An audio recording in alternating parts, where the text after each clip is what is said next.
Өңіріміздегі инклюзивті театр өнерін дамыту, мүгедектігі бар азаматтарға қолдау көрсету жұмыстарын ұйымдастыру мақсатында облыстық және қалалық бюджеттен қомақты қаржы қаралып, 2023 жылдың 1 шілдесінен бастап Сәбира Майқанова атындағы мәдениет жанынан Арман инклюзивті театры ашылған болатын.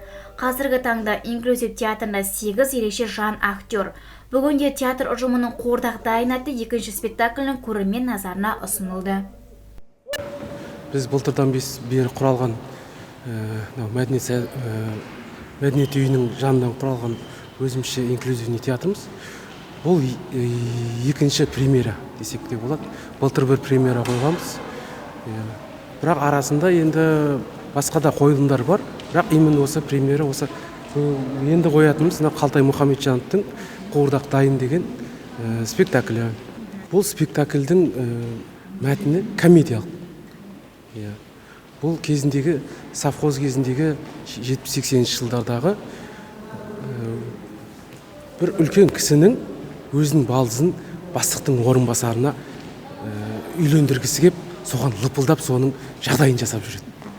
Театр ұжымы бұған дейін көршілер қолымнан ұста шығармаларын желісімен сахналанған спектакльді көрермен назарына ұсынған болатын.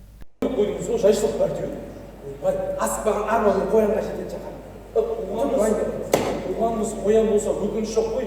Қыз дегенің қай транспорт болса да қиындыққа соға ма деймін. Жай кешіріңіз. Шақа енді бұл дүниеде қатын бала шағында отырсылып. Жаңа жеңгене бір тапсырмалар деп.